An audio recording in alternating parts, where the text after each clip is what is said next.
Hello everyone, swing trading free course का इस second part में आप सबका बहुत बहुत स्वागत है। और आज हम सीखने वाले माइंडसेट और ट्रेडिंग साइकोलॉजी। वो कौन सा माइंडसेट, कौन सा साइकोलॉजी हमें अपने अंदर में बिल्डअप करना है ताकि हमको रियल ट्रेड में ये हमें मदद कर सके, ये सब कुछ अभी हम देखने वाले हैं। तो आप बोलोगे सर, शुरुआत में फर्स्ट क्लास में ही आप माइंडसेट और साइकोलॉजी लेकर पढ़ा रहे हो। देखो, वो इसलिए पढ़ा रहा हूँ क्योंकि ये माइंडसेट और साइकोलॉजी जो है वो आपको एक दिन में डेवलप नहीं होता है। अभी आप लर्निंग फेज में हो, आप शुरुआत में हो, तो आप जैसे-जैसे स्विंग ट्रेडिंग आप देखते जाओगे कोर्स आपका, तो उससे जब आप ट्रेड लेने के लिए बिल्कुल भी आप एकदम रेडी हो जाओगे, तब आप देखोगे ये माइंडसेट और साइकोलॉजी जो है, वो धीरे-धीरे आपके अंदर में बिल्डअप हो चुका है। और जब हमें इसका बहुत ज़रूरत है, रियल ट्रेडिंग टाइम पे, वो आपको एकदम रेडी दिखा हुआ मिलेगा। ठीक है? तो इसलिए हम शुरुआत में इसको अभी लेके आ रहे हैं। तो चलिए देखते हैं माइंडसेट में हम किस तरीके से हम इसको डेवलप कर सकते हैं। देखो, हमारे लिए सबसे पहले जानना ज़रूरी है, ये माइंडसेट और साइकोलॉजी किस हद तक हमें हमारा ट्रेडिंग में हमारा मदद करने वाला है, ठीक है? तो अगर हम देखोगे, हम जब कोई भी अब एनालिसिस करेंगे ना, हमें 3 तरह का, एक तो फंडामेंटल एनालिसिस, एक टेक्निकल एनालिसिस और साइकोलॉजी और माइंडसेट। ये 3 का बेस के ऊपर में हम अपना जर्नी चलने वाले हैं, ठीक है? और जिसमें से अगर आप देखोगे जो फंडामेंटल एनालिसिस है, उसका हमारा सक्सेस के ऊपर में 10% का उसमें इम्पैक्ट रहने वाला है। और टेक्निकल एनालिसिस आप बात करोगे, वो 20%। अभी आप ये सोच रहे हो कि भाई टेक्निकल एनालिसिस तो मेन है। हाँ, मेन है, मैं समझ सकता हूँ। लेकिन टेक्निकल एनालिसिस के बाद में भी आप जो गलतियाँ कर जाते हो, आपका राइट एनालिसिस, राइट सेटअप, सबके बाद में भी आप गलतियाँ कर जाते हो, वही सबसे बड़ा गलती हो जाता है और जिसकी वजह से आपका पीएनएल ग्रीन की वजह में रेड दिखने लग जाता है। तो इससे टेक्निकल एनालिसिस हम लोग 20% इसका सक्सेस डिपेंड करेंगे और साइकोलॉजी माइंडसेट जो है 70% सक्सेस हमारा इस पे डिपेंड करता है, हमारा ट्रेडिंग जर्नी सक्सेस का। ठीक है? तो आप समझ सकते हो कि कितना इम्पोर्टेंट है ये माइंडसेट और साइकोलॉजी अच्छी तरीके से बिल्ड अप करना। ठीक है? अब देखो, इसमें हम जब ट्रेडिंग करने जाते हैं ना, तो हमारा सबसे पहला यही माइंडसेट रहता है कि हम जो भी बिगिनर है स्पेशली, उन लोग को यही रहता है कि मैं स्टॉक मार्केट में जा रहा हूँ, मैं सुबह में एंट्री करूँगा और दिन भर में मैं 3 साढ़े 3 बजे तक जो है इसमें एग्ज़िट करके अपना जो प्रॉफ़िट है, चाहे 500, 2000, 5000, 10,000 जो भी है, मैं कमा के निकल जाऊँगा। तो यही माइंडसेट होता है और ये एक्चुअल में क्या होता है ना, ये इंट्राडे माइंडसेट होता है, राइट? तो क्या है ना, स्टॉक मार्केट में आप एंट्री करने के बाद में कुछ दिन बाद भी इसका आपको प्रॉफ़िट मिल सकता है, आपको एग्ज़िट करने का मौका मिल सकता है। ये सारी कुछ आपको शुरुआत में दिमाग में नहीं रहता है। तो ये चीज़ आपको सबसे पहले जानना ज़रूरी होता है।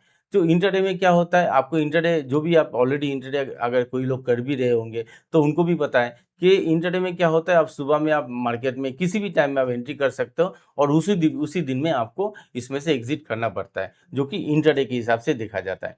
लेकिन स्विंग ट्रेड में क्या है ना, स्विंग ट्रेड में आपको आज आप एंट्री करोगे, आपको हो सकता है 3 दिन भी लग सकता है, 4 दिन भी लग सकता है, कुछ हफ्ते भी लग सकता है, कुछ महीने भी लग सकता है। तो इस तरीके से आपका स्विंग ट्रेड में आपको समय देना पड़ेगा, आपका एग्ज़िट के लिए, राइट? तो ये आपको पहले से ही मान के चलना पड़ेगा, आपको स्विंग ट्रेडिंग में आपको दिन का दिन में आप एग्ज़िट नहीं कर सकता, इसलिए प्रॉफ़िट भी आपको देर से ही आपको मिलने वाला है। और एक होता है long term investment. Long term investment क्या होता है, आज आप एंट्री करोगे, आपको उसको निकालने के लिए 2 साल, 3 साल, 4 साल, 5 साल, अब उतना लॉन्ग पीरियड किसने देखा है? ये पेशेंस रहना भी बहुत ईज़ी नहीं होता है, ठीक है? तो इसलिए एक बीच का रास्ता है, तो ये कम रिस्क भी होता है। इंट्राडे अगर आप देखोगे, ये काफ़ी रिस्की होता है।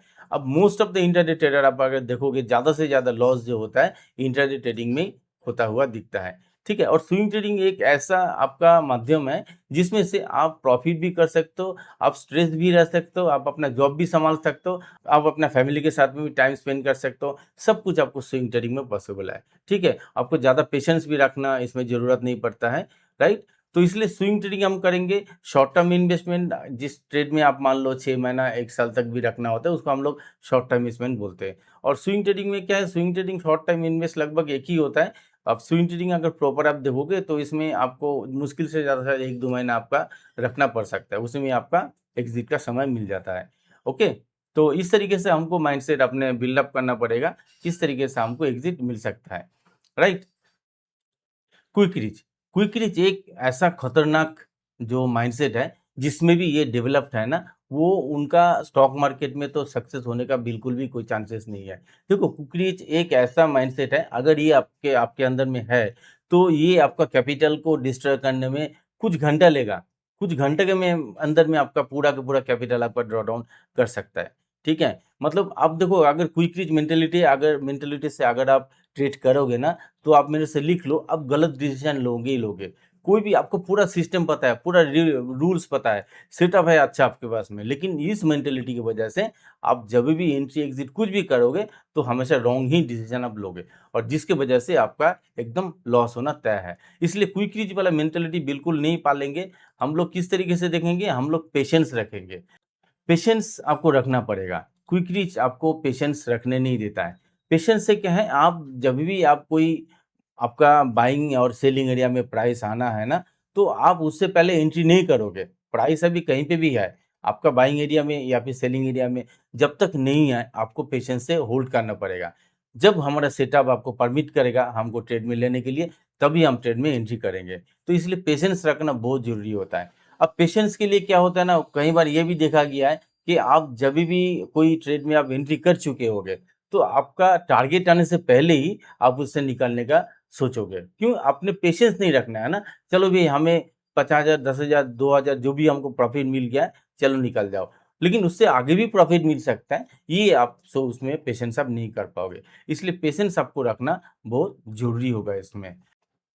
अच्छा, फ़ियर एंड ग्रीड ये आपको किस तरीके से आपको डिस्ट्रॉय कर सकता है? देखो, आप जभी भी ट्रेड लेते हो, ठीक है? तो उसमें आप जब एंट्री करोगे, आपके पास में अगर डर रहेगा, कॉन्फिडेंस नहीं होगा, तो आप उस डर से आप ट्रेड में एंट्री नहीं कर पाओगे। जबकि वो आपका सेटअप भी अच्छा है, रूल भी पूरा मेंटेन्ड है, सब कुछ है। लेकिन वो फ़ियर जो है, वो आपको खत्म करना पड़ेगा, और आपको टारगेट तक भी रुकने का एक आपको हिम्मत रखना पड़ेगा, क्योंकि आपका सेटअप पे भरोसा करना पड़ेगा ना। तो इसलिए फ़ियर से आपको कभी भी ट्रेड में नहीं जाना है, फ़ियर को भगा देना है।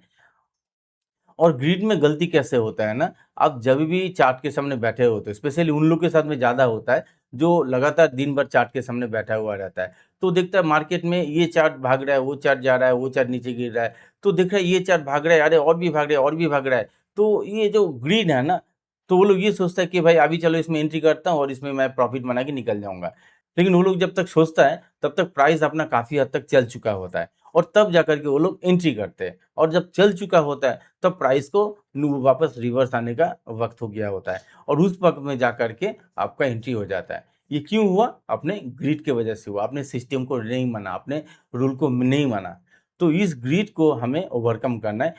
हमें बिल्कुल भी ग्रिड से आकर के हमें कोई ट्रेड में एंट्री नहीं करना है। और क्या होता है, कोई हमें दोस्त बोला, भाई मैंने कल वो स्टॉक लिया था, वो अभी मुझे मुझे कल 10% मुझे प्रॉफ़िट मिल गया, आज भी और प्रॉफ़िट जाएगा। फिर किसी ने आपको टिप्स दे दिया, भाई ये बहुत अच्छा स्टॉक है, इसमें देख सकते हो। फिर आपने कोई इंस्टाग्राम चैनल से आपको रील्स मिल गया, यूट्यूब से रील्स मिल गया। तो ये सब जो होता है ना, आपको ग्रिड का पार्ट है। आपको ये सब से बिल्कुल भी दूर रहना है, आपको बिल्कुल भी ये सब से अवॉइड करके चलना है। तभी जाकर के आप ग्रीड एंड फ़ियर से आप इसमें निकल सकते हो, ठीक है? अच्छा, अगला क्या है, फोमो। फोमो ये क्या होता है ना, फोमो मतलब फ़ियर ऑफ मिसिंग आउट। अब जभी भी कोई स्टॉक आप देख रहे हो ना, आपने कोई स्टॉक आपने एनालिसिस भी नहीं किया हुआ है, लेकिन आप देख रहे हो, आप प्राइस जो है कोई स्टॉक का लगातार नीचे आ रहा है या फिर ऊपर में जा रहा है, वन साइडेड हो रहा है, तो आप अननेसेसरी उसमें आप एंट्री कर जाओगे, जबकि वो प्राइस ऑलरेडी ओवर प्राइस्ड हो चुका है। तो ओवर प्राइस्ड होने का मतलब वो रिवर्स में आने का समय हो गया। इसलिए वो फोमो में कभी भी आपको ट्रेड एंट्री नहीं करना है। फोमो बहुत खतरनाक चीज़ होता है। ये आपका जो पीएनएल है ना, ये आपको रेट करने के लिए काफ़ी हो जाता है। और हम ऑप्शन में बिल्कुल भी ट्रेड नहीं करने वाले हैं। देखो, ऑप्शन ट्रेडिंग एक ऐसा रिस्की इंस्ट्रूमेंट है। आप इसमें बहुतों को जो है ना सांस छूट जाता है इसमें प्रॉफिट बनाने के लिए। ऑप्शन ट्रेडिंग में 90% ट्रेडर लॉस में चलता है, ये सभी का रिपोर्ट बोलता है, ठीक है? तो ऑप्शन ट्रेडिंग हम बिल्कुल भी नहीं करेंगे। हम स्विंग ट्रेडिंग करेंगे, हम फ्यूचर में काम करेंगे, हम कैश में काम करेंगे, लेकिन ऑप्शन में नहीं करेंगे। देखो, ऑप्शन में क्या होता है ना, एक टाइम डिके बोल के एक पार्ट है, वो काफ़ी ज़्यादा इम्पैक्ट करता है ट्रेडिंग में। और वो क्या है ना, वो अगर टाइम डीके आपने ठीक से फॉलो नहीं किया ना, तो आपका पूरा का पूरा जो भी इन्वेस्टेड कैपिटल है, वो आपका उसमें जाने का काफ़ी है। इसलिए ऑप्शन में हम लोग बिल्कुल भी नहीं जाएँगे। हाँ, हम फ्यूचर में करेंगे। फ्यूचर काफ़ी कम रिस्की होता है देन ऑप्शन। तो इसलिए फ्यूचर में हम लोग काम करेंगे, तो हमें लेवरेज का भी देखना पड़ेगा। उस पर हम सब हम लोग कोर्स में ड्यूरिंग बात करेंगे। फ्यूचर में ज़रूर काम करेंगे, और कैश मार्केट में भी काम करेंगे। देखो, कैश मार्केट में कभी भी काम करना है, फ्यूचर में क्या है, फ्यूचर में हम ज़्यादा से ज़्यादा 2 महीना, 3 महीना तक कॉन्ट्रैक्ट मिलता है, उतना हम रख सकते हैं। लेकिन अगर उससे भी ज़्यादा आपको रखना है 4 महीना, 6 महीना, 1 साल, तो हमको क्या है उसमें कैश में लेना ज़रूरी हो जाता है, ठीक है? तो इसलिए कैश में अगर हम लेंगे ना तो लंबा के लिए रख सकते हैं। हाँ, उसमें कैपिटल हमें ज़्यादा लगता है, कुछ मतलब पूरा ही कैपिटल उसमें रखना पड़ता है, तो लेकिन हम लोग कैश में जा कर के वो चीज़ कर सकते हैं, ठीक है? तो ऑप्शन छोड़ कर के हम फ्यूचर में जाएँगे, कैश में जाएँगे और इसी तरीके से हम लोग करेंगे। अच्छा, जो most important concept, trading is the business not a Gamble. हमें किस तरह का माइंडसेट पालना है अपने अंदर में, ठीक है? एज़ ए बिज़नेस, अब बिज़नेस में आप देखे होंगे कोई भी बिज़नेस करते हैं ना, तो उसमें क्या है ना, उसमें रिस्क भी होता है, उसमें प्रॉफिटेबिलिटी होता है। लेकिन ये क्या होता है, सारे के सारे कैलकुलेट होता है। अब जो भी बिज़नेस में आपका मन मालूम है, ज़्यादा से ज़्यादा मेरा रिस्क होगा, इतना ही जाएगा, ठीक है? प्रॉफिट भी होने से हमें कुछ एक सर्टेन परसेंटेज है, उतना ही हमको प्रॉफिट आने वाला है। तो ये जो बिज़नेस माइंडसेट है, हम जब बिज़नेस में करने जाते हैं ना, ये जो माइंडसेट है, यही माइंडसेट हमें ट्रेडिंग के लिए भी अप्लाई करना है ना? क्योंकि कुछ लोग ट्रेडिंग को तो ये सोचते हैं ना, भाई गैम्बल है, चलो भाई अभी पैसा लगा लिया, जुआ खेल लिया, जुआ के हिसाब से पैसा आएगा। अगर ऐसा किया तो फिर खतरनाक, इसमें फिर मैं कुछ नहीं कर सकता, कोई भी कुछ नहीं कर सकता।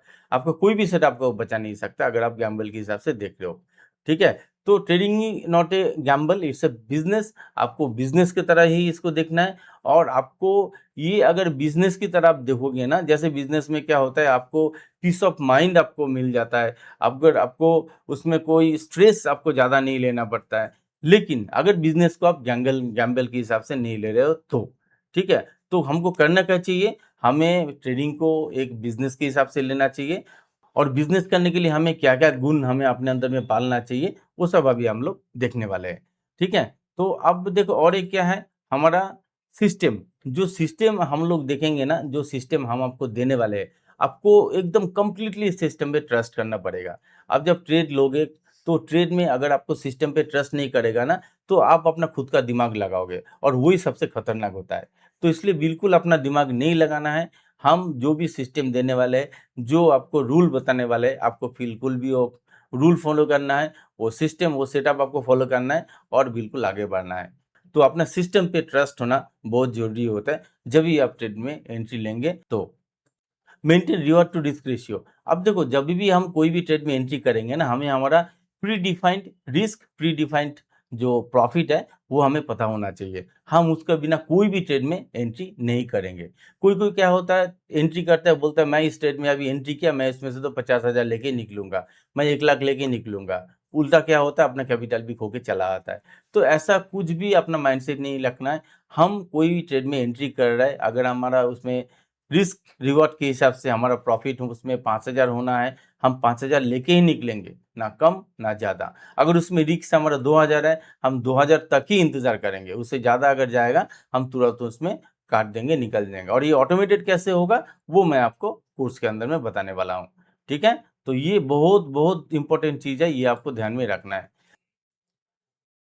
और last but not the least, don't make stock market a single source of income, so don't leave your job और बिजनेस। ये क्या है, आप जब भी स्टॉक मार्केट में आप ट्रेड करोगे ना, हो सकता है आप कुछ जॉब कर रहे होंगे, हो सकता है कोई आप बिजनेस कर रहे होंगे, वो सब एज इट इज सब चलने दो। वो सब क्योंकि आपको लग सकता है कि भाई मैं जो टाइम जॉब में दे रहा हूँ, हो सकता है यहाँ से इसके वजह मैं अगर स्टॉक मार्केट में पूरा समय दे देता हूँ तो और मैं स्टॉक मार्केट से पैसा कमा पाऊंगा। तो ये क्या होता है ना, ये ग्रिड के हिसाब से काम बढ़ जाता है। तो और ऐसा नहीं होता है। आपको स्विंग ट्रेडिंग में उतना समय देने का ज़रूरत भी नहीं पड़ता है। उल्टा अगर आप चार्ट के सामने लगातार बैठे रहोगे ना, तो आप अपना दिमाग लगाओगे और गलत काम ही करोगे। हमारा जो प्रोसेस है, जो सिस्टम है, ये कंप्लीटली ऑटोमेटेड है, ठीक है? तो वो हम आपको आगे चल के और बताने वाले हैं। इसलिए आपको कभी भी जॉब नहीं छोड़ना है और ये और भी आपको मदद क्या करता है, आपका जो कैपिटल है, ये कैपिटल आपको बढ़ाने में मदद करता है। आप जब जॉब करोगे ना, आप धीरे-धीरे अपना जो अपना ट्रेडिंग अकाउंट है, इसमें आप इन्वेस्टमेंट भी बढ़ा सकोगे और इन्वेस्टमेंट आप जैसे ही बढ़ा सकोगे, आपका कैपिटल भी बढ़ेगा, आपका प्रॉफिट भी बढ़ेगा, परसेंटेज जो होता है ना, क्योंकि आप जितना कैपिटल इन्वेस्ट करोगे, उतना उतना ही परसेंटेज के हिसाब से आपको प्रॉफिट मिलेगा। ऐसा नहीं है कि आप 10,000 इन्वेस्ट करो, आप 1,00,000 रुपया का प्रॉफिट उम्मीद करो, ऐसा नहीं होता है। अगर आपको 1,00,000 रुपया का प्रॉफिट उम्मीद करना है, तो आपका कैपिटल भी उतना हिसाब से ही होना चाहिए, ठीक है? तो इसलिए आपका जॉब जो है आपको उस तरीके से मदद भी कर सकता है, ठीक है? और ये आपको जो ओवर स्ट्रेस है, वो होने से भी आपको बचाता है, ठीक है? तो स्टॉक मार्केट में क्या होता है, कोई महीने में मान लो आपका उतना अच्छी तरीके से ट्रेडिंग नहीं हुआ, उतना अच्छी तरीके से आपको ज़ोन नहीं मिला, तो आप स्ट्रेस में आ जाओगे। तो वो आपको क्या करेगा, आपको रॉन्ग डिसीजन लेने में आपको लीड करेगा। तो इसलिए हम जॉब रखेंगे, हम जो भी काम है हमारा उसको चलने देंगे और साथ-साथ हम स्विंग ट्रेडिंग करेंगे। क्यों? क्योंकि स्विंग ट्रेडिंग में हमें उतना समय लगता ही नहीं है। अगर स्विंग ट्रेडिंग हम करेंगे तो उतना समय नहीं लगेगा और उल्टा हम अगर चार्ट के सामने में कंटिन्यूअस बैठे रहेंगे ना, तो उल्टा हम रॉन्ग डिसीजन लेंगे क्योंकि हम उसमें अपना ब्रेन लगा लेंगे। चार्ट को देखते हुए जा रहा है, ऊपर जा रहा है, नीचे जा रहा है। तो जो भी प्रॉब्लम्स होता है ना, आप जब कंटिन्यूअस चार्ट के सामने बैठे रहे होते हो ना, तभी जा कर के ये गलत डिसीजन हो जाता है। ओके?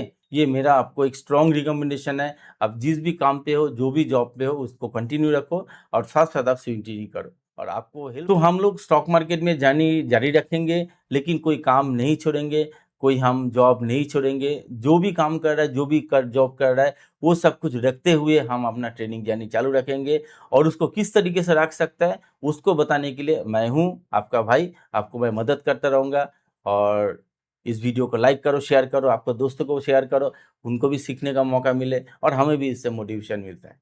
चलो, बाय-बाय।